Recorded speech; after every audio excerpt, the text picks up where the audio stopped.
I'm Dr. Nathaniel Chin, and you're listening to Dementia Matters, a podcast about Alzheimer's disease.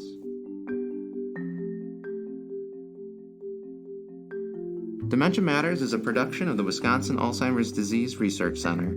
Our goal is to educate listeners on the latest news in Alzheimer's disease research and caregiver strategies. Thanks for joining us. My guest today is scholar, artist, educator, and author, Dr. Ann Basting. Dr. Basting holds a PhD in theater arts and is a professor of English at the University of Wisconsin-Milwaukee. Dr. Basting's work focuses on the potential for the arts and humanities to transform our lives as individuals and communities. For more than 20 years, she has researched ways to infuse the arts into care settings, especially for people with cognitive disabilities like dementia. Her book, Creative Care, A Revolutionary Approach to Dementia and Elder Care, was released in 2020. It is full of stories and ideas to help caregivers communicate and connect with people with dementia. And recently, Dr. Basing published the Creative Care Imagination Kit, a collection of story cards and question prompts that encourage people to communicate using imagination rather than memory. Dr. Basting, thank you for joining me for an episode of Dementia Matters. It's my pleasure. Happy to be here. Your academic background is in English and theater. What inspired you to bring the arts and humanities to dementia care? You know, early on, the arts were very helpful to me as a form of expression, and really for kind of, those middle school years as a lonely kid, they give you a world, right? And they give you a way for self-expression and for agency and connecting you with other people. And then as I had my own relationships with my grandmother who had had a stroke, she had been a powerful storyteller, and then the stroke took away her ability to speak and to read. I really found that through creativity and imagination, together we could still tell stories. She just had sounds to guide me, and kind of pointing her finger out the window.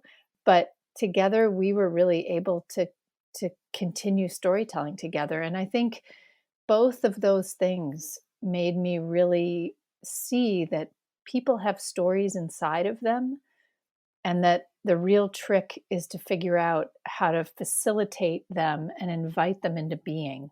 And that just kind of set me on the path toward realizing the power of performance and playing roles, and what roles we're able to play in our lives, and when in later life we really are taken off the stage of life, and what would happen if we supplied meaningful roles for people with dementia so that they understood what was being asked of them, and in a way that they were given the keys to creativity and expression. And that was the role of storyteller.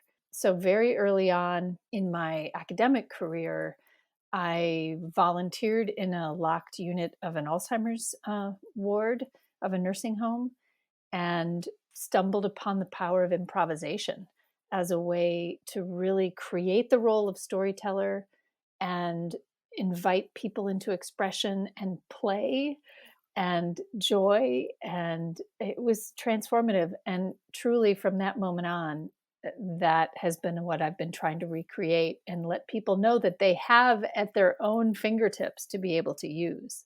Well, thank you for sharing that story. And that's incredible and a really needed perspective on a condition, that so many speak so negatively about through their experience. And we're here to talk about Alzheimer's disease and what we can do. And so an Alzheimer's disease diagnosis can often lead to this loneliness and isolation. Friends and families feel like they don't know how to interact with someone with dementia. Our society is not designed or educated to embrace people with dementia. But your work is focused on overcoming this and helping people with dementia experience meaning and joy throughout the disease process and at the end of life. This is essentially the heart of your book, Creative Care. Why did you write this book, and what do you want readers to leave with?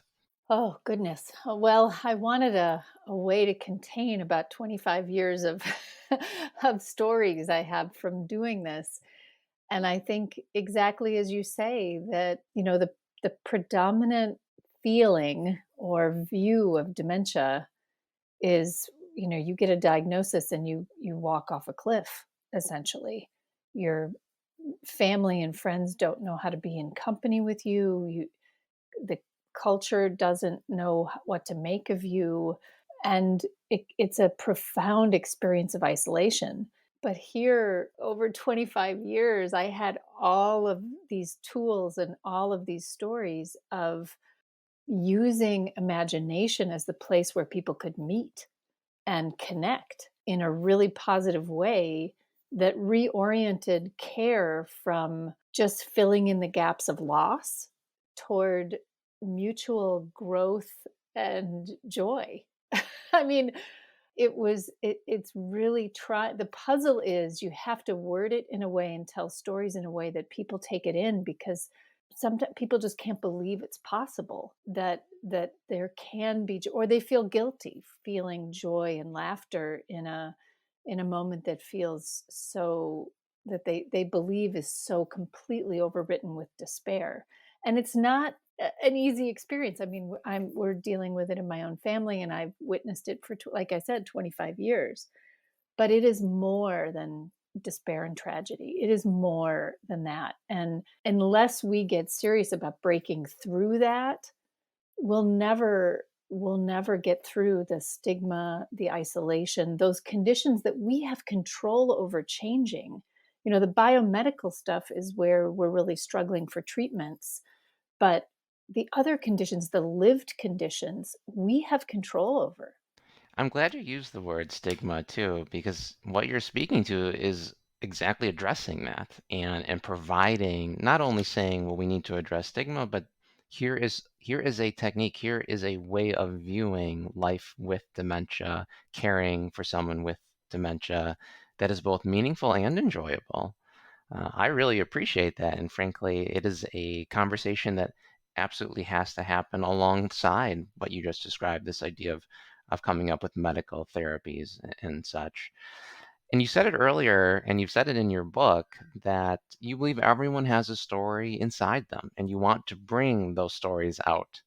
One approach you encourage caregivers to use to connect with people living with dementia is asking what you call beautiful questions. So, for our audience, what are beautiful questions? And can you offer a few examples for us? Sure. I used to call them just open-ended questions. Questions that don't have a right or a wrong answer, that really invite the person to say whatever they want in that moment. And that's really empowering for someone with dementia who's been kind of conditioned to think that they're going to say the wrong thing. And so they might just watch, they might not say anything, right? But instead, if you invite the person into expression from whatever they have, whatever strengths they have. So it might be a sound, it might be a gesture or a word or a phrase. That to me is a beautiful question, and it's beautiful in that it's bringing the core of the person out. It's inviting that light and that spark of that person out into a sense of shared wonder. So the communication cycle that creative care really teaches is starts with improv, and the core root of improv is yes and. So you accept what's being given to you. So in that way, you're accepting where the person is with dementia that you're with that day, and then you ask a beautiful question to kind of compel it forward, and then you offer what I call proof of listening, which is making sure the person knows they've been heard. So you write it down or you echo it, and you're echoing the whole communication, the facial expression, everything. I think people stop with words because we assume that's communication, but words are only 7%. I think 93% of communication is nonverbal. So that is that little cycle of communication that really draws the person out, accepts who they are, values where they are, and makes sure that person has been heard. And an example, a beautiful question can be one that is a prompt for this cycle in and of itself, or fits into another prompt. And what I mean by that is a beautiful question just as a prompt would be, one of my favorites is, if you could lift up right now and fly anywhere you wanted, where would you go? Just right now. And that question was very popular during the pandemic. I'll say that. And what do you treasure in your home, and why? Those kinds of questions have no right or wrong, and they invite expression from both sides, from the facilitator and the person that they're asking the question of. An example of a beautiful question that's used with another prompt would be, say you're walking with a person with dementia or right by a window, and you invite the person to look out the window and say, what sounds do you imagine outside? What smells? Can we trace that tree with our hand? What would that be like? Things like that. Just to open up a moment to wonder. As someone who has done improv classes with his friends, initially I was nervous about what you were going to say because that was a very scary experience. But as you describe it, it does really seem quite enjoyable and fun and not as stressful as it was for me when I did improv. But I also it makes so much sense because you don't need to have short-term memory recall in order to have that meaningful conversation and experience. If it is a beautiful question and discussion, it reminds me of in clinic. I will say to people, try to live in your loved one's world because that's where that conversation can happen. That's where the enjoyment. You can hear my son in the background. Yeah, yeah, yeah. And so when I say to patients, try to live in their world, it's because that's where that meaningful conversation and discussion can happen. And it seems to me that having beautiful questions really allows for people who might be nervous about that or not sure how to do that, be able to do it. Well, I think, when you ask me what do I hope for from the book, is I know people have fears about I'm not creative, or oh God help me, I can't do improv. Like, there's just all kinds of fears about the arts and who can do them and who has the capacity for them. And I think also a hope with the book is for people to realize that creativity is an innate capacity, and that we've kind of had it drummed into us that the arts have been professionalized, but we all have the ability to do these simple techniques. And so I was trying to really lay them out very clearly, very welcoming, so that people could use them. We train and collaborate with artists all the time because they're just really good at it, but everybody can do it. And if you allow yourself this shift from focusing so heavily on memory, where, as if you ask somebody a question based on memory, there's a really good chance that that one answer, because it's a fact, it's an answer in fact and memory, that one answer, that pathway in the brain is most likely broken.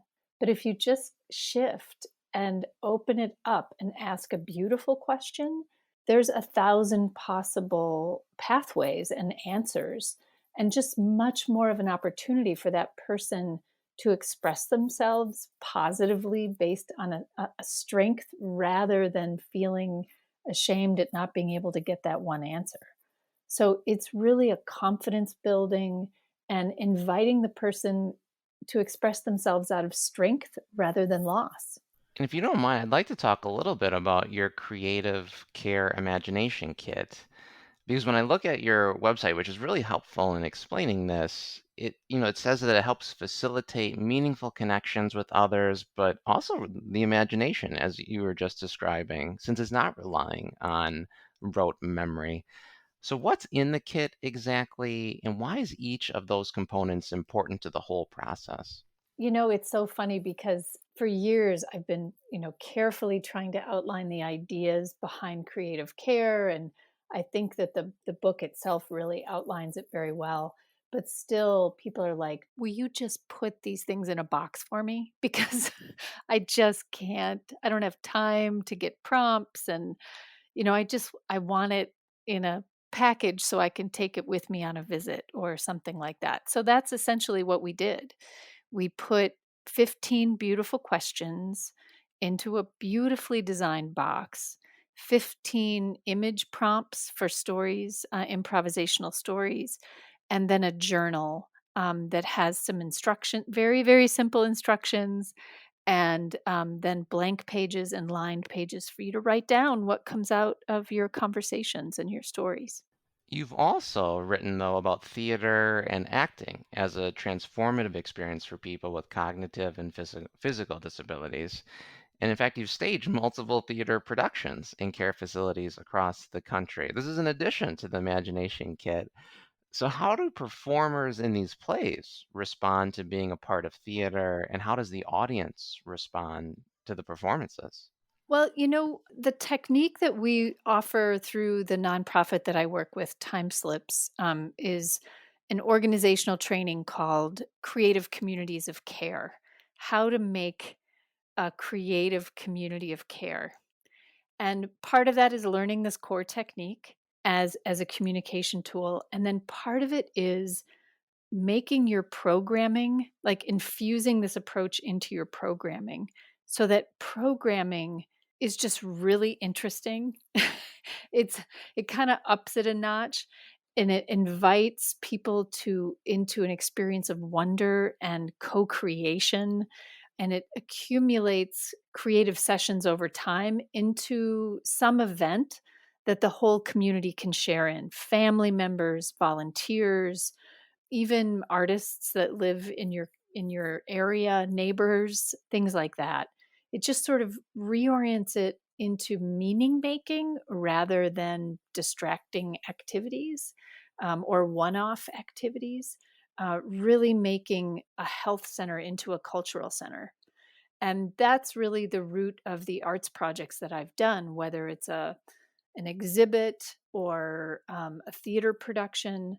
One of the projects that I write about in the book was a recent collaboration with 12 rural nursing homes in Kentucky. And all together, over the course of 2 years, we reimagined the story of Peter Pan together and then staged an original play that anybody who wanted to be in could be in. So, staff and residents and volunteers from the community. It was totally delightful and completely changed the way people perceived of that place. Reduced stigma, encouraged expression, just became a celebration of this nursing home could become a cultural center, and beauty and meaning could truly be made there. I'm really glad you brought up time slips because I think it's important for our audience to know what it is and that it's available for them to see. To begin with, though, you've extensively researched the care methods you prescribe, and that's written in your books and your articles, and in fact, you describe them in your TED Talks. But this nonprofit really takes it a step further, and it trains caregivers, it trains care institutions so that they can implement this very creative approach to meaning in these interactions. How can people get involved in this organization, or what do you recommend for people who want something like this for a care facility that their loved one is in? Just send them to timeslips.org. We really we have training for pretty much any organization that serves older adults, because we're using the imagination and creativity to foster relationship. We don't like it to be assumed that we're only for people with dementia, because I think when you create a program only for people with dementia, that you're further isolating and stigmatizing them. So we say all of our work is accessible to people with dementia, and we use it to build community and connection outward from there. So it's really for anyone who feels as though they need more connection and can use the creativity in a joyful, connective way. To end our interview today, I wanted to ask you, what would you say to an individual about to embark on the caregiving journey with someone living with dementia that they may not have the skills or the confidence yet in having some sort of creative engagement? What would you want them to know? I would, I guess, let them know that you're not some people can feel like they're giving up on memory if they shift to imagination, and they don't want to do that. And I just let people know that you're not giving up on it by shifting to imagination. You're creating a new way for memory to come out. You're creating new pathways to connect. And that there's a incredibly rich, diverse international community now. TimeSlips has almost 1,000 certified facilitators now in over 20 countries and every state in the nation. And every month we do a family and friend webinar. There's a whole community of people out there that are using this as a tool for meaningful connection. And having meaning in your connections, in your relationship, in your caregiving enables you to feel better doing it as well. So it helps your spirits too. So you can do it. There's a rich community and there is support for you all the way along. Well, with that, thank you, Dr. Basting, for coming on Dementia Matters today and sharing this so important perspective on caregiving and really just experiencing life with a person living with cognitive change. Thank you. It's important work and I'm really happy that I can be part of it. Thank you for listening to Dementia Matters. Follow us on Apple Podcasts, Spotify, Google Podcasts, or wherever you get your podcasts to be notified about upcoming episodes. You can also listen to our show by asking your smart speaker to play the Dementia Matters podcast. And please rate us on your favorite podcast app. It helps other people find our show and lets us know how we're doing. Dementia Matters is brought to you by the Wisconsin Alzheimer's Disease Research Center. The Wisconsin Alzheimer's Disease Research Center combines academic, clinical, and research expertise from the University of Wisconsin School of Medicine and Public Health and the Geriatric Research, Education, and Clinical Center of the William S. Middleton Memorial Veterans Hospital in Madison, Wisconsin. It receives funding from private, university, state, and national sources, including a grant from the National Institutes of Health for Alzheimer's Disease Centers. This episode of Dementia Matters was produced by Rebecca Wazaleski and edited by Kaylin Rowerdink. Our musical jingle is Cases to Rest by Blue Dot Sessions. To learn more about the Wisconsin Alzheimer's Disease Research Center and Dementia Matters, check out our website at adrc.wisc.edu. That's adrc.wisc.edu. Follow us on Facebook at Wisconsin Alzheimer's Disease Research Center and find us on Twitter at Wisconsin ADRC. If you have any questions or comments, email us at dementiamatters@medicine.wisc.edu. Thanks for listening.